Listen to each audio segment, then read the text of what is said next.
Shalom everyone. I want to talk about the greatest prophecy fulfilled in our generation. I'm talking about the rapture, also known as the catching away of God's people. And what I want to tell you today is that this rapture has already happened. Yes, you heard it right. It has already happened and is in full swing. I am not referring to the well-known Christian doctrine identified as the rapture of the church, but the authentic rapture, the true biblical catching away, which is the catching away of the Jewish people. My friends, the rapture of Israel from among all nations is the true rapture, and it comes before what has been known as the rapture of the church. Did you hear me right? I want to tell you again. The catching away of Israel has already happened. It is in full prophetic development right now. And it comes before what has been known in the Western world as the rapture of the church. I understand what might be going through your mind, through the minds of many at this very moment. And you did not misunderstand me. It's exactly what I said. The catching away of Israel has already happened. It is in full prophetic development right now. And it comes before what is known as the catching away of the church. Well, in Christian theology, they talk about the rapture of the church. No one denies that. But I must tell you the truth. The truth as revealed in our prophetic books. In our prophetic books, the theory of the rapture or catching away of the church is a Christian theory that arises as a prophetic corruption of the true rapture, which is the catching away of Israel. Listen carefully to what I am saying. What is talked about in many Christian circles as the catching away of the church is nothing but a prophetic corruption of the catching away of Israel. The rapture of Israel is the first rapture, and logically, it comes before what is known in the West as the rapture of the church. In fact, this rapture of Israel is the greatest prophecy fulfilled in our generation. The prophecy of the rapture of Israel comes from various prophetic sources. First, from the 8th century before the birth of Yeshua, more than 26 centuries ago. And then it is repeated 3 more times in the 6th century before Yeshua. Let's look at the prophecies of the rapture of Israel. The first prophecy, Isaiah chapter 66, verse 8. The translation is, "Who has ever heard of such a thing? Who has ever seen such things? Can a country be born in a day, or a nation be brought forth at once? Yet no sooner is Zion in labor than she gives birth to her children." My friends, no other nation in the world has been born in a single day, in the sense that its creation was proclaimed without political preliminaries, without declared wars leading to a victory over its enemies, and then the emergence of a nation being declared. This only happened with Israel on May 15, 1948. Let's look at the second prophecy of Israel's rapture. Jeremiah chapter 16, verses 14 and 15. Here it is written in this translation, "Therefore behold, the days are coming, declares Hashem, when it shall no longer be said, as Hashem lives, who brought up the people of Israel out of the land of Egypt." But something else will be said, the text tells us. As Hashem lives, who brought up the people of Israel out of the north country and out of all the countries where he had driven them. For I will bring them back to their own land that I gave to their fathers. Well, it is very clear that the Jewish prophet Jeremiah, Yirmiyahu, is not speaking of a regional return, like the case, for example, of the Babylonian exile. But he is talking about a global rapture from all the countries to which the Eternal had exiled us. This only happened on May 15, 1948, in the secular calendar. I'll give you another prophecy. Ezekiel chapter 37, verse 21. And you shall say to them, thus says Hashem Elohim, and Monte, my name, behold, I will take the people of Israel from the nations among which they have gone, and I will gather them from all sides, and bring them to their own land. Look at the Hebrew text highlighted in blue. Ani lokeach et bnei Israel. Ani lokeach, I, the eternal, no one else. The eternal, not an angel. The eternal, not a man. Ani Hashem, I Hashem. That's what the text is telling us. You can see it there in what's underlined and highlighted in dark blue on your screen, on your smart screen. Ani lokeach et bnei Yisrael. Ani lokeach et bnei Yisrael. Mi ben hagoim, my friends, lokeach, translated as take. It comes from the Hebrew root yakak. Yakak means to take abruptly, to snatch something radically. I abruptly snatch the children of Israel from all the lands of the world. We are talking, my friends, about a global snatching. Morai Berabotai, this passage is part of Ezekiel's vision of the dry bones, where nothing is described other than the rapture of Israel. That is, the resurrection of the dry bones clearly as a symbol of Israel's rebirth. The prophecy does not speak of the rapture of Israel from just one region of the earth, as it could have been, for example, the Babylonian captivity.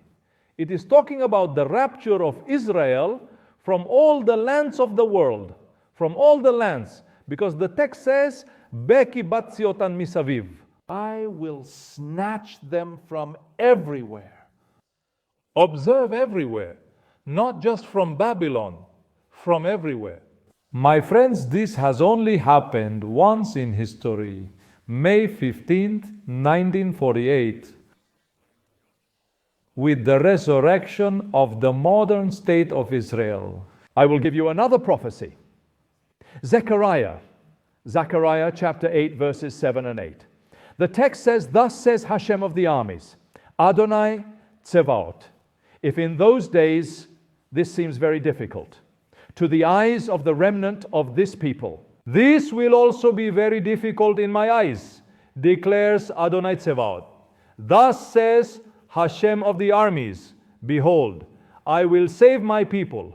I will save my people from the land of the east and from the land where the sun sets. And I will bring them, and they will dwell in the midst of Jerusalem, and they will be my people. And I will be their God in truth and in justice. Notice that it does not speak of the rapture of the children of Israel from one single direction, but from all directions. It says from the land of the east and the land where the sun sets. That is, it speaks of the east and the west. If you stand in Israel and locate yourself in Israel, which lands does the east include? It includes what is now Iraq, a land rich in ancient history, formerly known, located in the great region of Mesopotamia. From there, God's people were taken in the Jewish rapture from Iraq. It includes Saudi Arabia.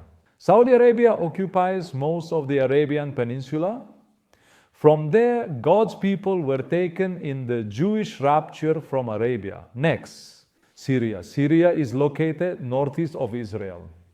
From there, God's people were taken in the Jewish rapture from Syria. We have Iran. Iran is east of Israel. From there, God's people were taken in the Jewish rapture from Iran.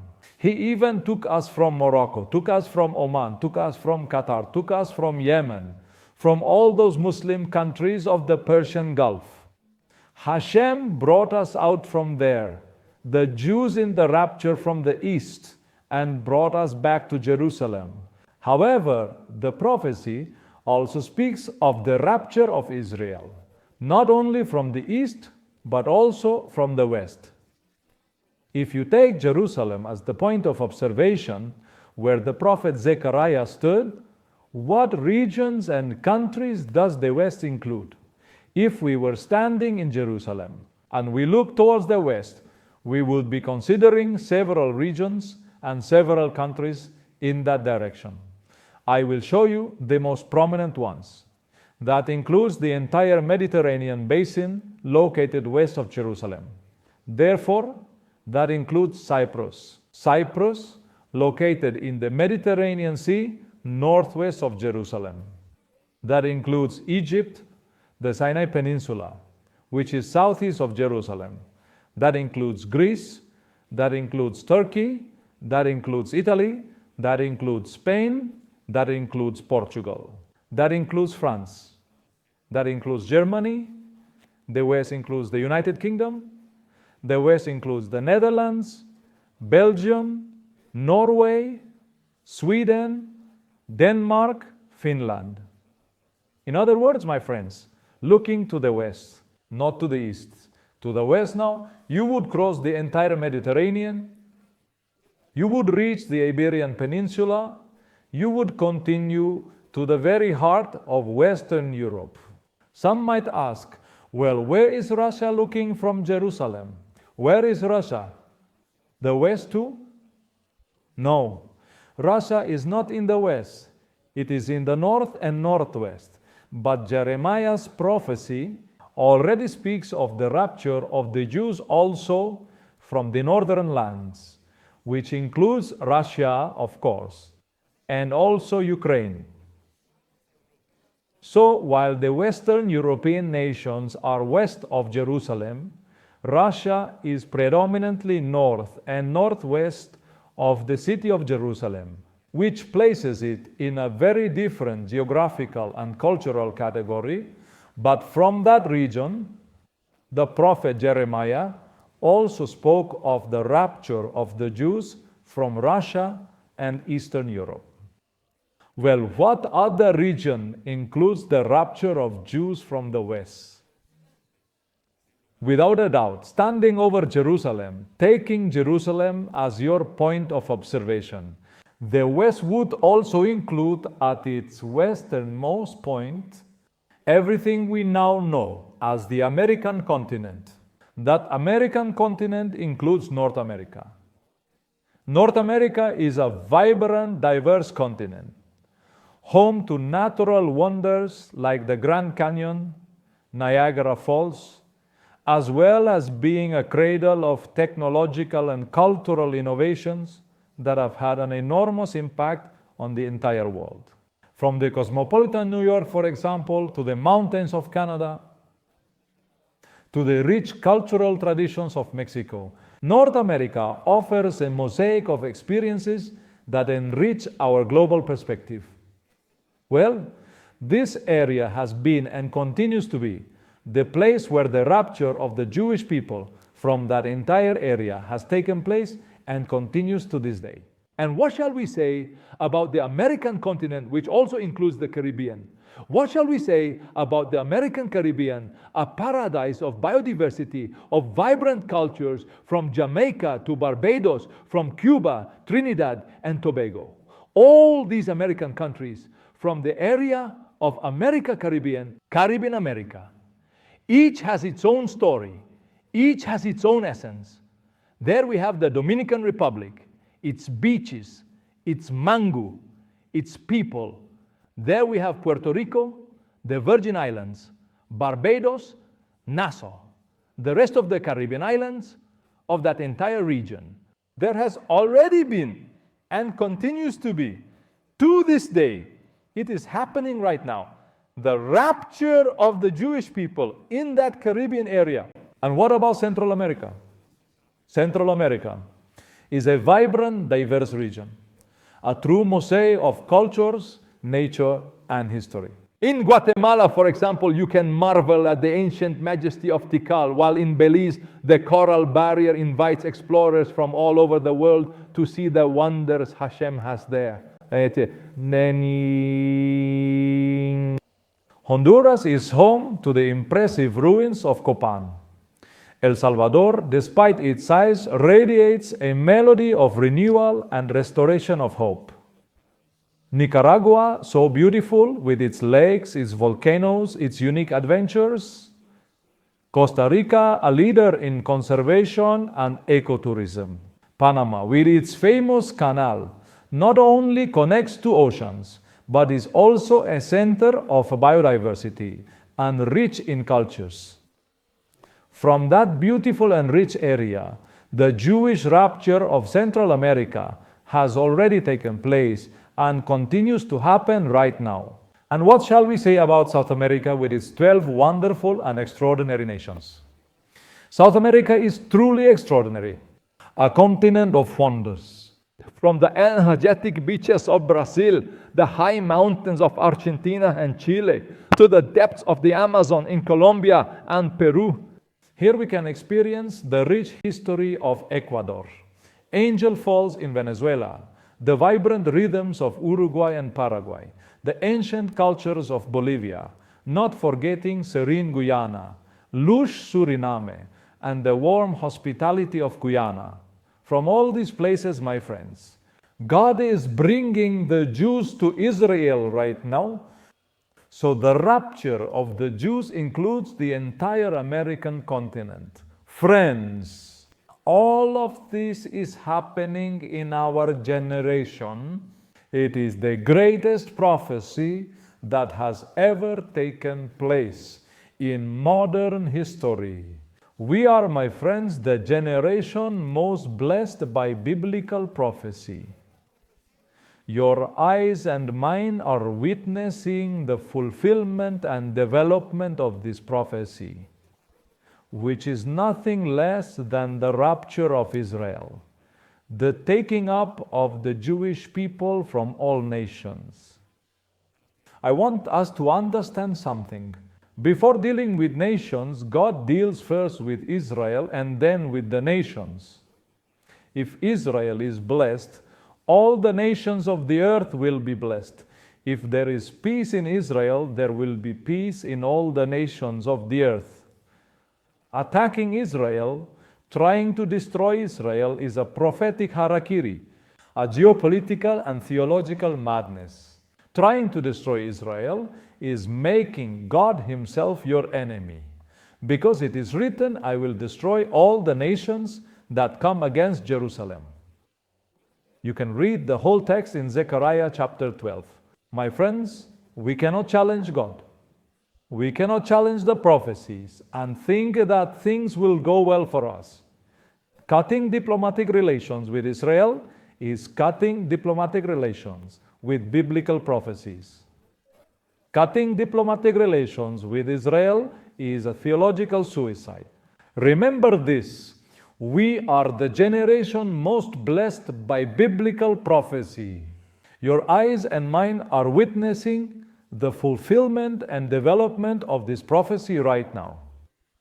It is nothing less than the prophecy of the rapture of Israel, the rapture of the Jewish people from all the nations of the earth. Remember that. God deals first with Israel and then with the nations. The suffering Messiah came first and revealed Himself to Israel only a while later. To the nations, Rabbi Saul said to the Jew first, to the Jew first, and then also to the Greeks. In the same way, My friends, the rapture of the Jews comes before the rapture of the church. Knowing that the rapture and taking away of the Jews from the north, south, east, and west has taken place and is currently happening, causing the resurrection of the modern state of Israel. Oh, you can better understand what the rapture of the church really is. It is not at all what they have told us. What you have been told is a deviation, a corruption of the true rapture spoken of in biblical prophecy. And if you want to start understanding it, you first need to understand what the first rapture consisted of. The rapture of the Jews from all the nations of the earth, being brought on eagle's wings from the north, from the south, from the east, from the west. Once this prophecy, which is currently in progress, concludes in all its extent, then the rapture of the church, the second rapture, will take place, but not to a galaxy far from us. If you want to know what the rapture is, look at the Jewish rapture that is happening before your very own eyes. The church will be taken up too. Non-Jewish believers will also be taken up, but in the Jewish way, the biblical way, not in any other way, not to leave this world, but as guests at the coronation of the Messiah King, as honored guests also at the wedding of the Lamb which follows. Today, my friends, as we commemorate the fulfillment of the prophecy of Israel's rapture from all the nations of the earth and celebrate another anniversary of the Jewish rapture from all the nations of the world, I hope that this prophetic word activates in each of you and none of you are lost. None of you are lost. The church's rapture, which is now closer than ever before, because it has happened first. The rapture of Israel, whose historical evidence is there, in the resurrection of the Jewish state from all the nations of the earth on May 15th, 1948. Am Israel Jai. The people of Israel live. The biblical prophecy lives. The biblical prophecy lives. And you also live, occupying your place in that prophecy. Not replacing Israel. No. Not replacing Israel, but sharing with Israel the blessing of a new world of peace and justice. For everyone, if you think this class should be heard by your friends, click right now there on your phone where it says share and pass it on to your contacts. Let's fill the entire Ibero-American world with the news of the fulfillment of this prophecy. When you share the link to this class, you become a herald of good news, a herald of redemption. And if you haven't subscribed to this channel, do it right now. And don't forget to hit the bell, because by doing so, you give us permission to notify you every time one of my Torah and biblical prophecy classes starts. Shalom. Friends, shalom.